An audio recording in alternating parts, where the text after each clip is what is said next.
One such street is Mary King's Close. It now lies underneath the city chambers, a grand government building on the Royal Mile constructed in 1753. Tessa has met Jan Henderson to find out more about this street. You're on an extremely steep hill running from the Royal Mile down into Coburn Street. Mary King's Close was on that steep hill. They built the city chambers on top of it. So quite literally, it's now an underground cavern? It is, yes. Right beneath their feet and preserved under the walls of the Royal Exchange lies a rabbit warren of ancient houses, many over 500 years old.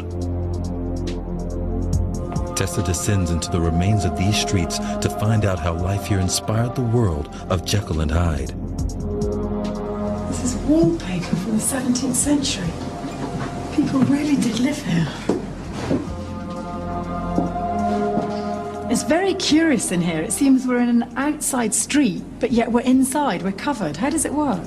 In a way, that's exactly what we are. So when you look up, you should see the sky, but in actual fact, there's the floor of the government buildings.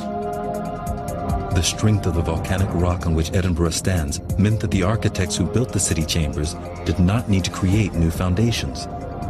Instead, they built right on top of existing houses and simply removed their upper stories to create a level platform. The city in which Jekyll and Hyde is set is depicted as a filthy, impoverished slum.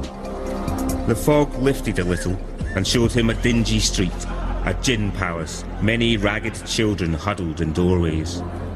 Tessa finds echoes in Mary King's Close. It's quite hard to imagine what life would have been like. Pretty revolting, I'd imagine, if you lived at the bottom of one of these high tenements. It was disgusting. Edinburgh had no sewage system. The way, in fact, that they got rid of garbage was to open the windows and shout "Gardez l'eau," which is a sort of variation on the French "Gardez l'eau," watch out for the water. Except it isn't water we're talking about, it was sewage, effluents, dead cats, a granny, anything you didn't want in the house. If you were walking up the street and you heard a cry of "Gardez l'eau" from above, you were supposed to shout back, "Hold your hand!" which hold your hand. Right. Hopefully that would stop them long enough to give you time to get out of the way, just flatten yourself against the wall, and then the stuff would land at your feet. Here, it was also desperately overcrowded. An 18th century investigation into the living conditions here revealed 1,000 people living in just one short street. In terms of who was living where, was there some kind of social order? There was, and it was a very strange one. Because of the overcrowding in Edinburgh, everybody lived in the same buildings.